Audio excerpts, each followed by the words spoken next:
Yeah, when we can get Myles Jack up here? Well, that's another part, right? It makes you wonder what's going on with Myles. We saw Blake Martinez get an opportunity, but what's going on with Myles?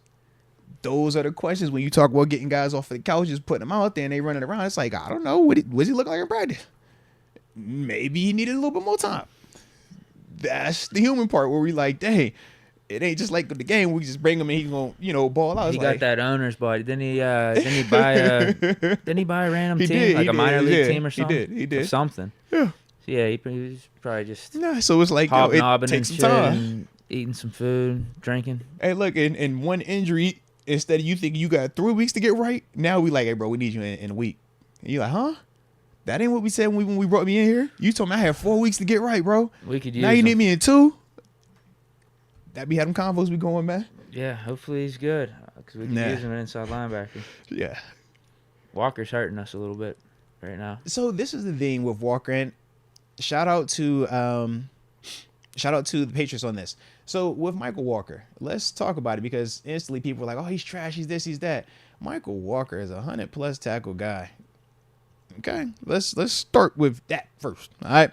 Second part is this, man. Michael Walker, based on our current guys, is our most athletic linebacker on the team. Period. Okay.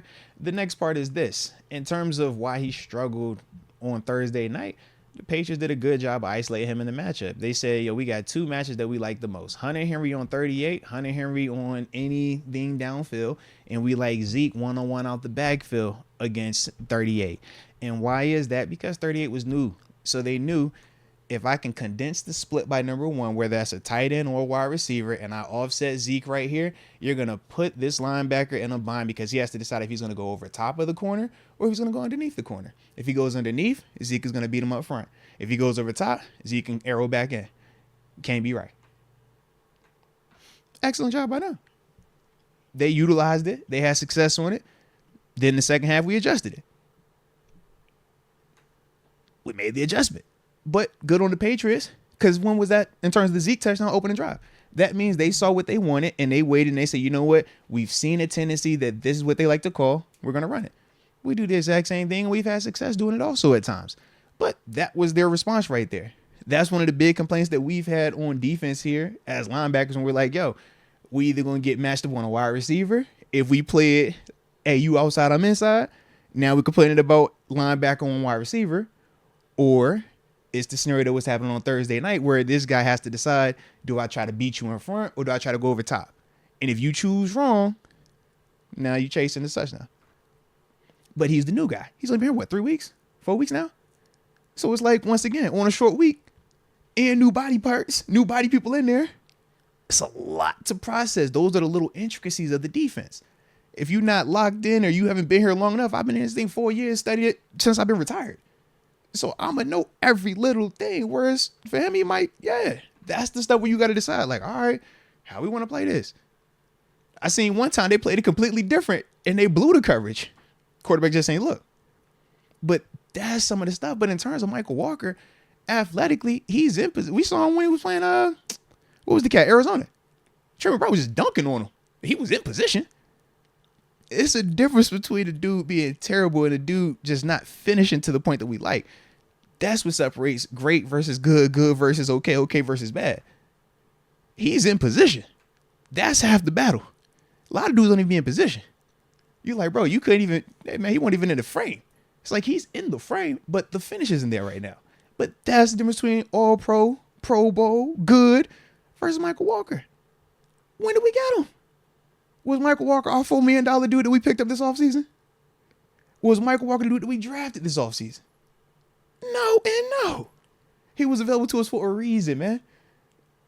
So you hopping on the moving train. When you working with the piece that we picking up at this stage in the year, man, it's going to have some dings on it. Some stuff that ain't so savory, man.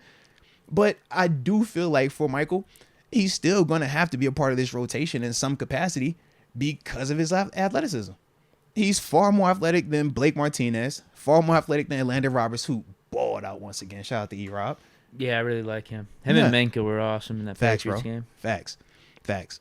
But that's the thing. It's like Michael Walker, the closest body type to him is Myles Jack right now in terms of the ranginess of it. Right. But once again, we still trying to figure out what's going on with Myles because they haven't even bumped him up just yet. Right. They bumped up the Ty Johnson cat. Yeah. I'm like, I don't even know. They done bumped him up 2 times, bro. Back to back weeks, they done bumped him up instead of Myles. So I'm like, unless Myles is up, who is the quote unquote athletic linebacker that can run? That is your most athletic guy. So that's my whole thing. Now we do it. I thought we done a great job in the second half of both of these games of going from, okay, we're going to start using all these different type of personnel groupings. We was in dime personnel, nickel, big nickel, then base. So it's like we start rocking with a lot more dime stuff. And you can get away with it, but the problem is run fits, which we know can hurt us at times. But yeah, we working through it. But this is all the byproduct of you having injuries at inside linebacker, man. Today's show is brought to you by DraftKings Sportsbook. You know, the top rated sportsbooking app in North America. Not only is it safe, but it's secure and it is reliable. And that's what we absolutely love, because we know this time of year it's getting hot. It's getting heated up in terms of sports, right? We got basketball, we got football, we got hockey, we got everything cooking up right now. So you got a chance to get your parlay action. You got a chance to cook up with whatever you're looking to get into. But more importantly, if we're going to do it, might as well talk about the promo code that comes with it. Simple. You download that app, right? DraftKings Sportsbook. You making that first deposit, right? At least $5 on it. But you use that promo code MOATS and you'll receive up to $200 in free deposit bonus money. It's a great concept. You use that money to potentially make more money. You can't go wrong with that thing, baby. Promo code is MOATS. But at the same time, we know sometimes we be tripping. You might know somebody. It might be you. Has a gambling problem. Might need some crisis counseling or even referral services. For my New Yorkers, it's the number to text and call. But for everybody else, the number to dial is 1-800-GAMBLER.